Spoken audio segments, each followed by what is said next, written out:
Mr. Secretary, first, thank you for your time and for the opportunity that you gave Alhurra. We'll start from where you finished your day in Kuwait. It's a long day. How do you view the fact that Kuwait, once invaded by the Iraqi or by the former Iraqi regime, hosting this conference here for the reconstruction of Iraq? Well, I think it's a symbol of how important Kuwait, but also the entire Gulf countries and the Arab world views the future of Iraq.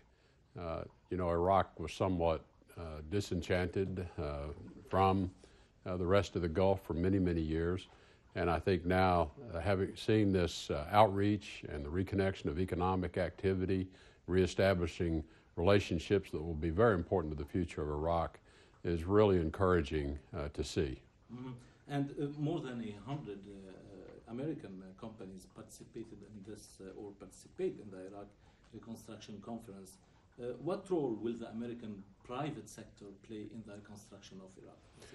Well, I think importantly, obviously, bringing investment dollars is important to Iraq in order to create jobs and create a growing economy in Iraq. But beyond that, bringing American business practices, bringing American values to Iraq.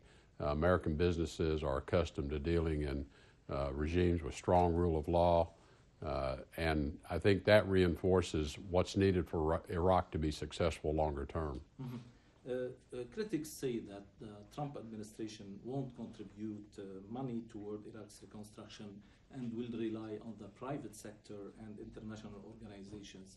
What's your response? Well, the event today obviously was not intended to be a donor conference or a pledging conference. This was really organizing to ensure that business, private sector, as well as other lending institutions have a good understanding of the situation in Iraq now after the defeat of ISIS, Daesh, the opportunities that are available, and it is to generate interest and excitement about Iraq as a good business and investment opportunity. And in doing so, a lot of the reconstruction, we're confident, will be undertaken through both public and private sector approaches. And the lending institutions, OPIC, XM, World Bank, IMF, all of these are important elements of ensuring Iraq has a successful future. And are you satisfied with the results that you achieved today? I think the interest was overwhelming. We had a number of companies that came to attend, but also a number of companies that have made announcements of either opportunities that have been secured or opportunities that are well in the works in terms of their discussions with Iraq. And I think that was really the importance, was to showcase Iraq as now, as I said in my remarks, open for business. And regarding the future of the American presence in Iraq, how do you view the American presence in Iraq? Well, if you're asking about American government presence or military presence, that's a matter that's yet to be discussed with the government of Iraq, Prime Minister Abadi.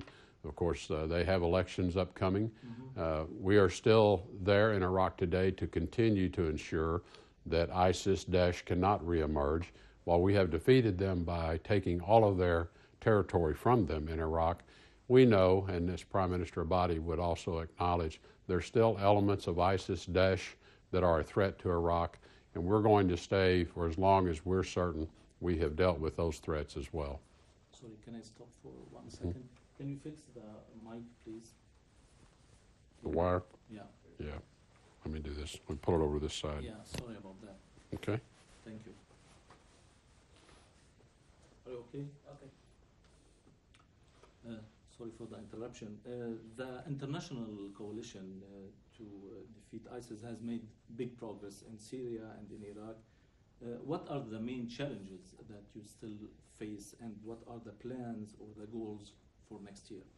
Well, the ministerial that we had today for the Global Coalition to Defeat ISIS was a very important opportunity for all of the members of the coalition to meet together, acknowledge the success that has been achieved in Iraq and Syria, but we know that defeating ISIS or Daesh, it is a global threat, and we are sharing opportunities to identify how foreign fighters may be returning home.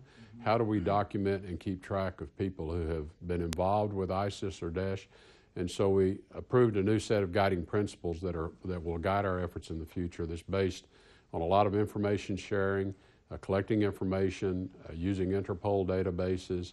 And so this is really about the next phase of ensuring that we achieve ultimately an enduring defeat of ISIS. Very good.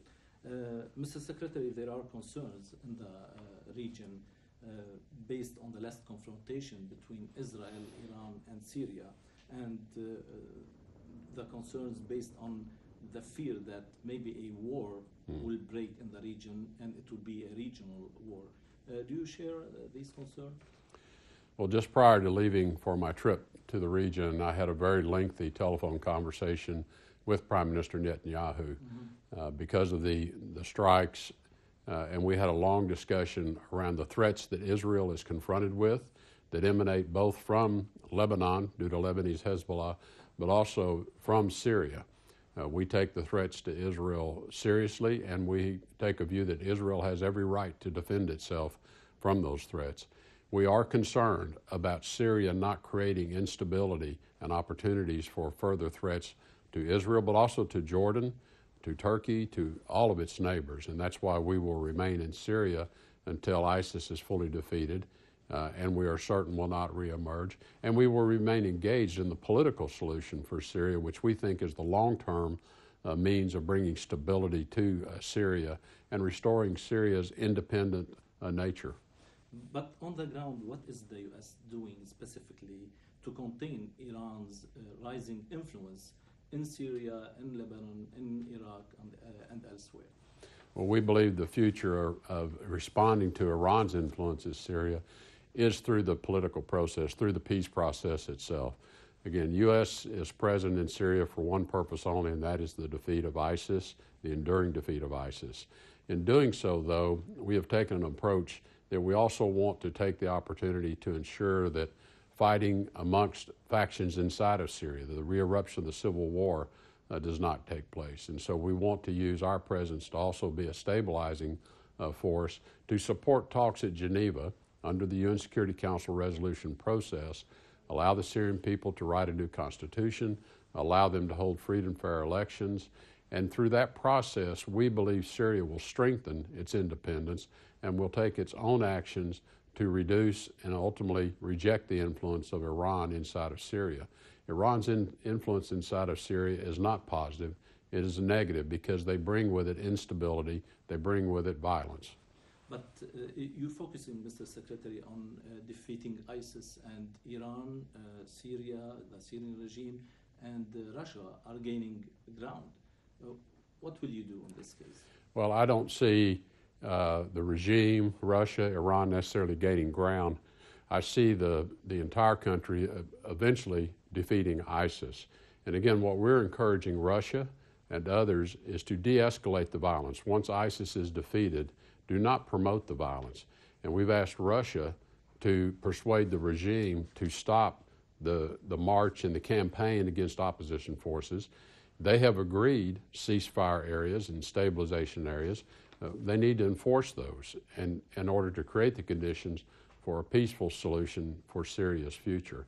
And with respect to Iran's broader involvement in the region, we have spoken very clearly about Iran's destabilizing presence in Yemen, their destabilizing presence in Syria, in Lebanon, and in Iraq as well. It is our view, and I think it's the view by and large of the international community, that Iran's presence in these countries is not helpful. It does not bring stability. It does not bring security to the citizens there. We ask Iran to withdraw and send their forces home, and that's what we believe is the right pathway for the future. But they're doing the opposite. Well, they're not going to go just because we ask them. I think ultimately the will of the Syrian people and restoring a free, whole, democratic, and independent Syria, that will result in them rejecting outside interference from Iran. It looks like so far, Mr. Secretary, Sochi and Geneva process are not working. The coordination and the cooperation with Russia is not working too. Is the U.S. Or will the U.S. continue the same process, or are you looking for something else, supporting again or arming the Syrian opposition to regain the ground? No, our only effort is to support the UN peace process in Geneva. I think it's important to remember that President Trump and President Putin both issued a joint statement last November on the margins of the ASEAN meeting in Da Nang, Vietnam, both committing themselves to Geneva as the way to move forward in Syria. We continue to work with the Russians and with other partners in the region to support the Geneva process. The Sochi event, in some respects, failed to deliver on some of the aspirations that I think the organizers had hoped. But on the other hand, Sochi itself, if you read the statement that came from the Sochi event, it said clearly Geneva is where these issues will be resolved. Mm-hmm. And it reaffirmed the important role that the UN Special Envoy, Staffan de Mistura, has to play in guiding the process forward. So I think all of the significant parties, Russia, the United States, our coalition, like-minded for Syria, all are supporting the Geneva process. The Trump administration has threatened to react militarily in case the Syrian regime uses chemical weapons. Reports say that the regime has used the chemical weapons 6 times last month. Will there be any U.S. or international reaction to that? We're quite concerned about these reports. The use of both chlorine bombs, which is weaponizing chlorine, as well as reports of sarin being used again. I think what's important is today the international community doesn't have a good mechanism to confirm these reports. Mm-hmm. The UN Security Council has held multiple votes to reissue the mandate for the Joint Investigative Mechanism to allow experts to go into Syria, investigate these reports, and confirm first whether they're true, and second, to determine who is responsible. The Trump administration takes the use of these weapons very seriously, as was indicated by actions taken last year. We need to have independent analysis and investigation of these, and what we really need is for Russia to stop vetoing the mandate for the Joint Investigative Mechanism so we have better information as to exactly what is happening.